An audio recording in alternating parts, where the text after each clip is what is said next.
नमस्कार, मैं अनीता सिंह आप सभी दर्शकों का अपने मनपसंद अन्नदाता कार्यक्रम में स्वागत करती हूं। किसान हमारे अन्नदाता हैं और उनकी उन्नति में ही राज्य और देश की प्रगति है। ऐसे ही भारतीय किसानों को खेतीबाड़ी से जुड़ी हुई बहुत सी नई लाभकारी जानकारियां देने के लिए हर रोज सुबह हम आपके साथ आते हैं। वक्त के साथ साथ खेती का नक्शा भी बदल रहा है। दरअसल बदलते जमाने में खेतीबाड़ी के पुराने तौर तरीकों के सहारे किसानों का गुजारा नहीं होता, इसलिए फसलों के साथ साथ पेड़ों को लगाना काफी फायदे का सौदा है और इसी को देखते हुए सरकार कृषि वानिकी को बढ़ावा दे रही है। अगर आप भी खाली पड़ी जमीन और खेत की मेड़ों पर वानिकी वृक्षों को लगाना चाहते हैं तो इसकी नर्सरी अभी से तैयार करनी होगी। और इसके लिए आप किन किन बातों पर खास ध्यान दें, आइए जानते हैं राजेंद्र केंद्रीय कृषि विश्वविद्यालय पूसा समस्तीपुर के कृषि वैज्ञानिक डॉक्टर MS अली से। नर्सरी या पौधशाला वो स्थान है जहां बीज की बुवाई, पौधों को तैयार करना, तैयार पौधों की देखभाल और उन्हें रोपण के लिए स्थान उपलब्ध कराना होता है। सामान्य तौर पर नर्सरी में फल, फूल, सब्जी, औषधीय और वानिकी पौधों को तैयार किया जाता है। सबसे पहले इसमें करना क्या है, सीड को कलेक्शन ही सबसे बड़ी बात है। कलेक्शन के पहले सबसे पहले स्मार्ट पेड़ को चुना जाता है। जैसे कि हम लोग नहीं करते हैं, कोई बच्चा पेड़ नहीं, बूढ़ा पेड़ नहीं, टेढ़ा मेरा पेड़ नहीं, देखने में एकदम स्मार्ट हो, टेढ़ा मेरा नहीं हो, मेन स्टेम ऊपर जो उसी से उसका कलेक्शन करना चाहिए, जिसको हम लोग प्लस ट्री कहते हैं। तो अभी तक पॉपुलर कटिंग और ETP लगा सकते हैं। इसके अलावे है जो महोगनी है, सागवान है, सहजन है, फूलझारू हुआ, नीम का भी समय आ रहा है, बांस का भी है, डिफरेंट बांस का भी कटिंग को लगा सकते हैं। इसके बाद जामुन है।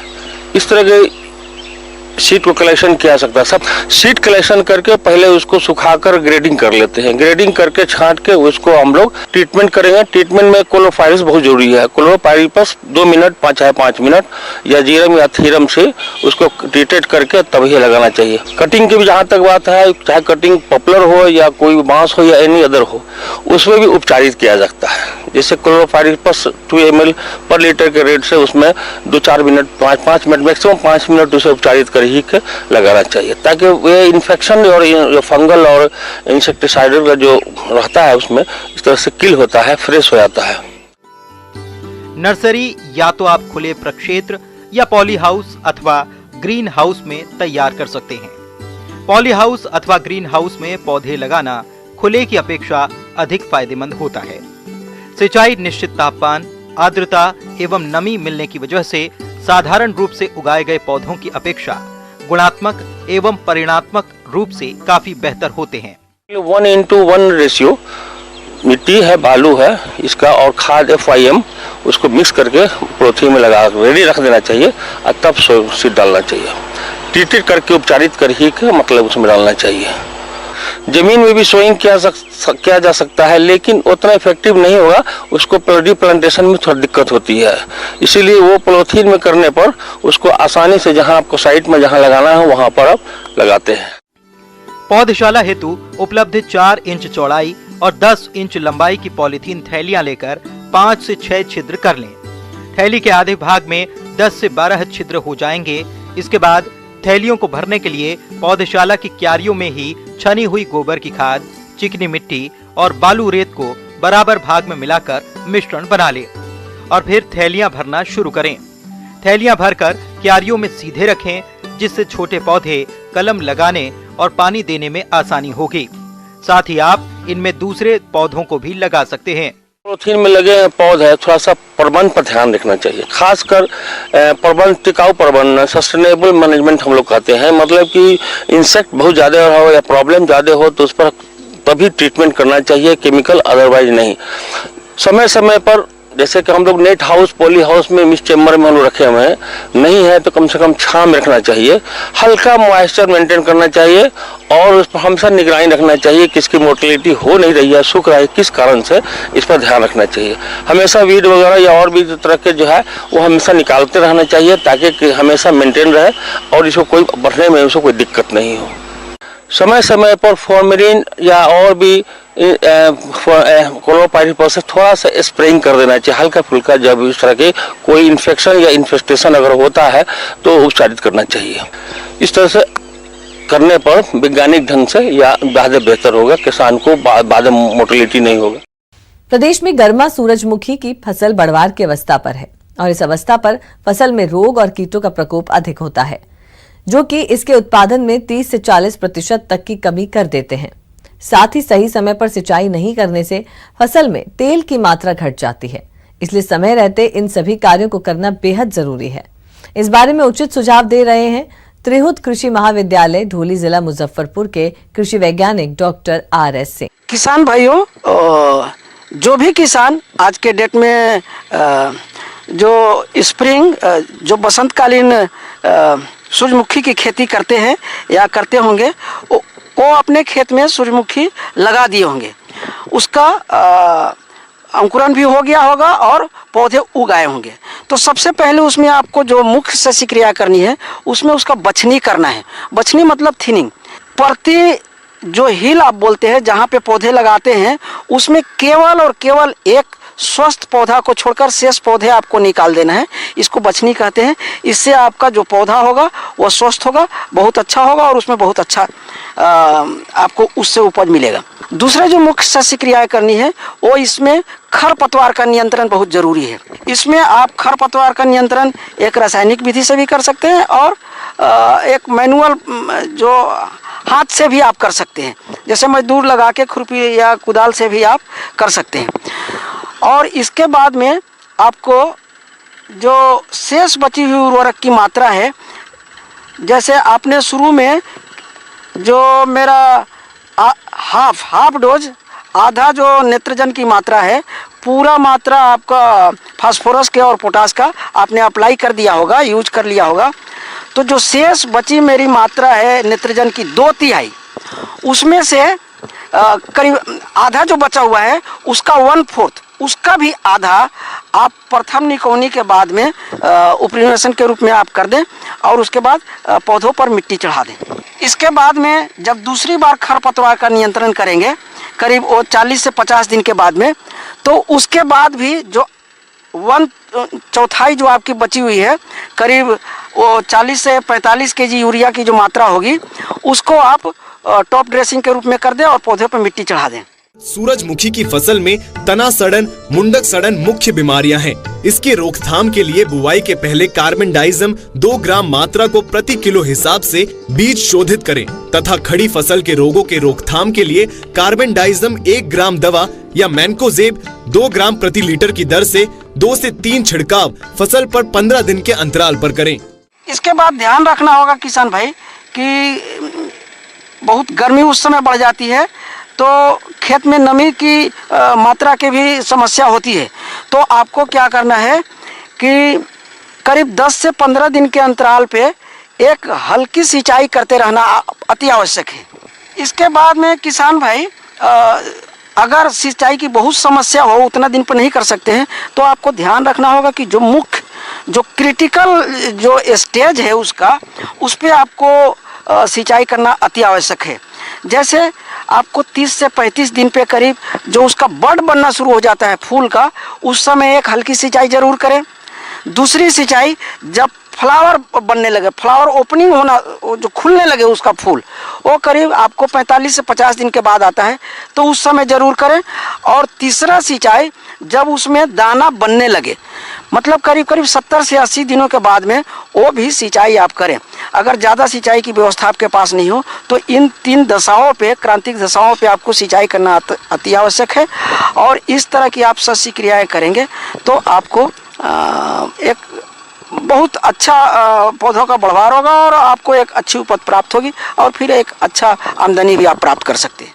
हरा फुदका, बिहार की बालदार सूड़ी, तंबाकू की सूड़ी, चेपा तथा अन्य रस चूसने वाले कीट फसल की बढ़वार अवस्था पर तथा चने के फली बेधक कीट, मुंडक तथा दाने भरने के अवस्था पर फसल को भारी नुकसान पहुंचाता है। इसकी रोकथाम के लिए मोनोक्रोटोफास का 1 मिलीमीटर दवा प्रति लीटर पानी के हिसाब से घोल बनाकर छिड़काव करना चाहिए।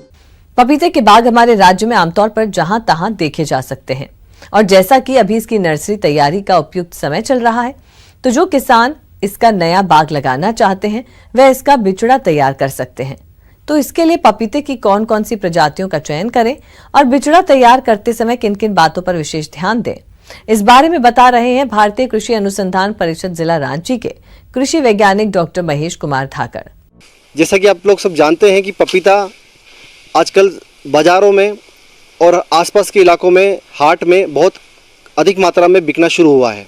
इसके साथ साथ किसानों का रुझान भी इस ओर बढ़ता जा रहा है, क्योंकि इसके दाम जो है मार्केट में बहुत अच्छे मिल जाते हैं। पपीता वाकई इस कुदरत की अनोखी देन है। पपीता कई औषधियों गुणों से भरपूर होता है, साथ ही सेहत के लिए भी बहुत लाभदायक होता है। पपीते की सबसे बड़ी खासियत ये है कि ये बहुत कम समय में फल दे देता है।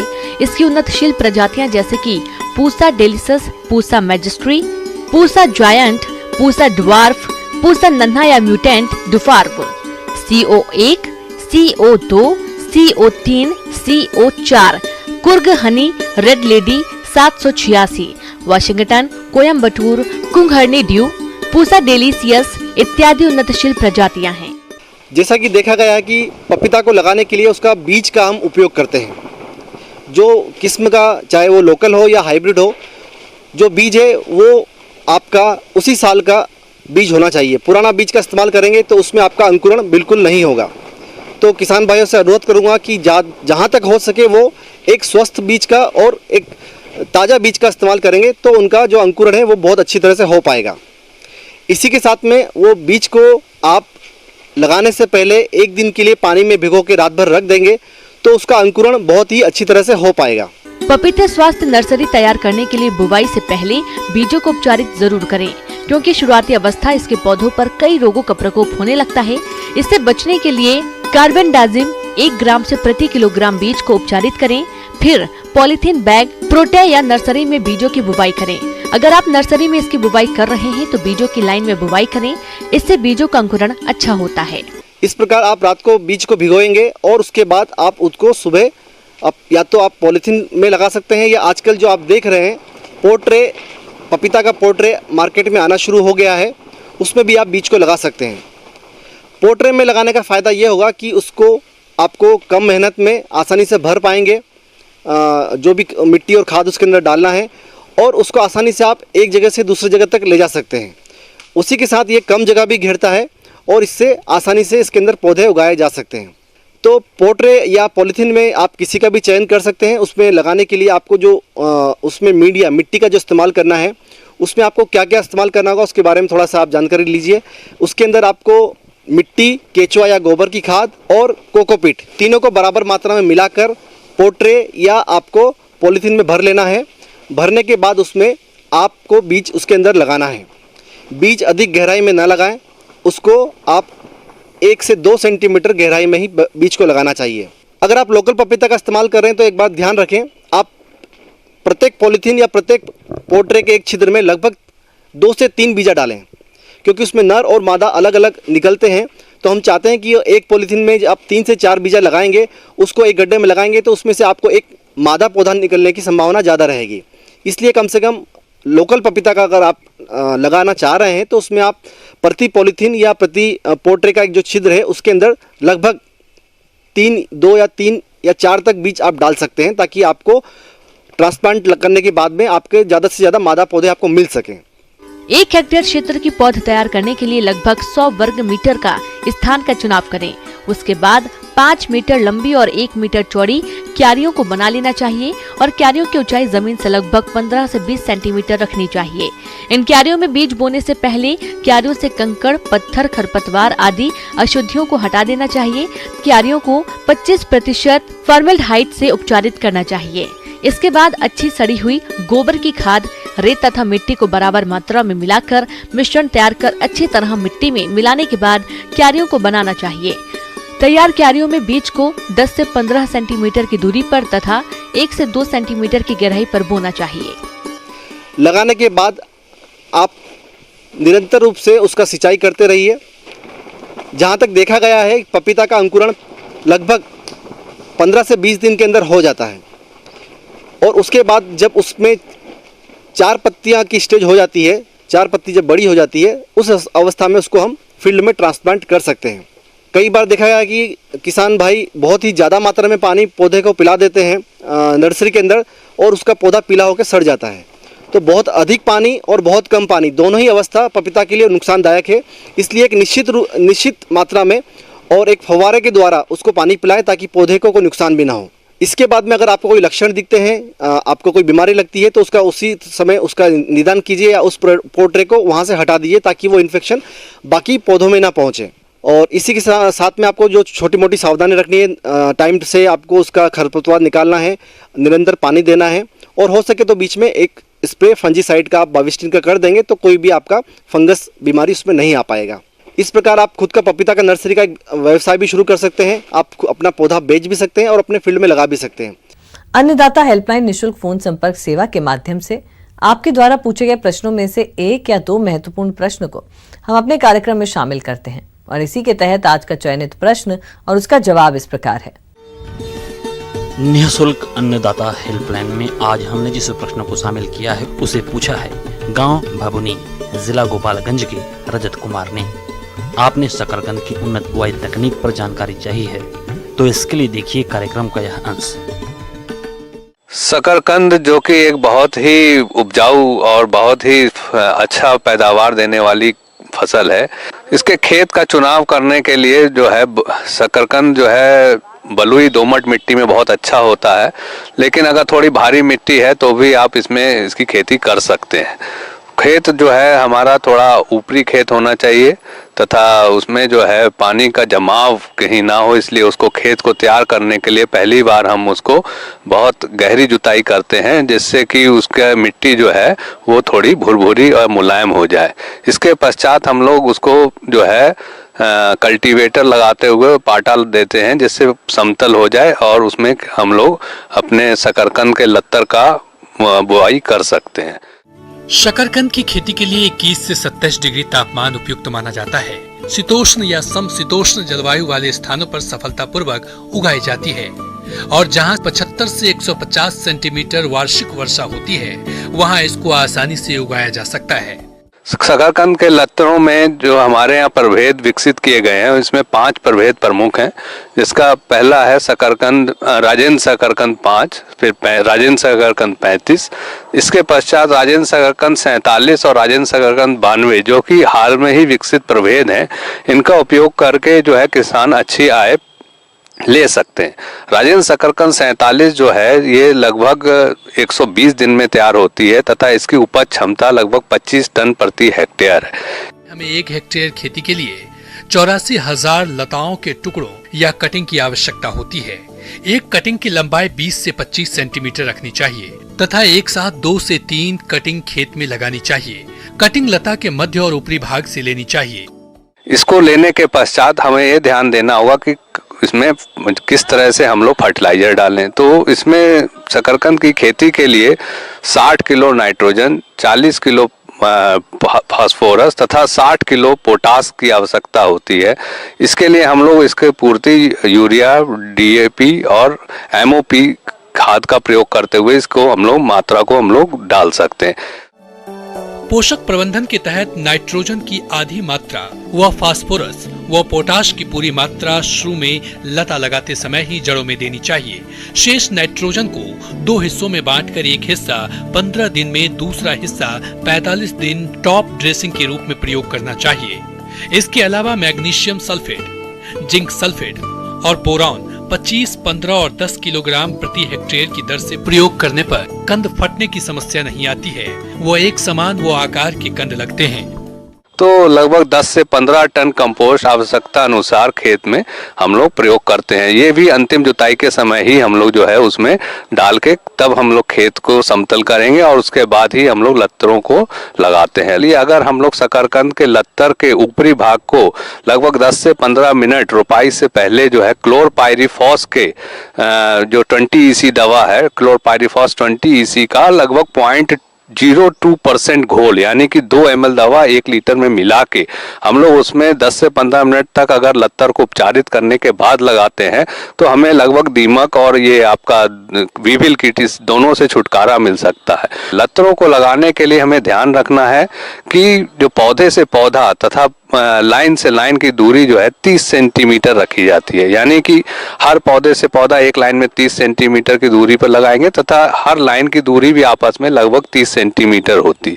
इससे बाद में हम लोग को खरपतवार निकालने में असुविधा नहीं होगी। शकरकंद 3 तरह से लगाई जाती है, टीला विधि, मेड़ एवं नाली विधि। और समतल विधि द्वारा। वैसे इन तीनों विधियों का अपना अलग अलग महत्व है। टीला विधि जहां जल जमाव की समस्या रहती है वहां अपनाई जाती है, और दूसरी मेड़ या नाली विधि ढलाव वाले भूमि के लिए उपयुक्त रहती है। समतल विधि हर जगह के लिए उपयुक्त है, किंतु 1 माह बाद जड़ों पर मिट्टी चढ़ाकर मेड़ बनाना आवश्यक होता है। इसमें खरपतवार की समस्या थोड़ी अगर हम लोग शुरुआत में ही अगर कंट्रोल कर लेते हैं तो हमें आगे इसकी समस्या नहीं आती है। तो शकरकंद का लत्ता लगाने के लगभग 30 से 35 दिनों के बाद पहली हम लोग निकाई गुड़ाई कर लेंगे। ये शकरकंद है, इस कारण इसमें जो है हमें थोड़ा सिंचाई की देखना होगा कि मिट्टी जो है सूखी ना पड़े, और 5 से 6 सिंचाई लगभग हमें देनी पड़ती है। प्रथम सिंचाई जो है वो हम लोग जैसे ही हम लोग लत्ता लगाएंगे उसके तुरंत बाद हम लोग उसको प्रथम सिंचाई दे देते हैं। सिंचाई इसलिए देना जरूरी है क्योंकि इसमें दीमक और जो हमारा वीबिल जो कीट है इसके प्रकोप से हम लोग बच सकते हैं। किसान भाइयों, अन्नदाता आपकी सेवा के लिए संकल्पित है। कृषि संबंधित समस्या और सुझावों के लिए आप हमें इस पते पर संपर्क कर सकते हैं। प्रोड्यूसर अन्नदाता, news 18 Bihar Jharkhand, Ramoji film city Hyderabad 501512। साथ ही आप हमें ईमेल भी कर सकते हैं। हमारा ईमेल है p18annadatabihar@nw18.com। इसके अतिरिक्त आप हमें निःशुल्क हेल्पलाइन नंबर 180041921555 पर सोमवार से शनिवार सुबह 10 से शाम 4 बजे के बीच संपर्क कर सकते हैं। किसान भाइयों, अब समय हो रहा है आपसे विदा लेने का, तो हमारी अन्नदाता टीम को दीजिए इजाजत। कल फिर आपसे मुलाकात होगी कृषि संबंधित कुछ और महत्वपूर्ण जानकारियों के साथ। नमस्कार।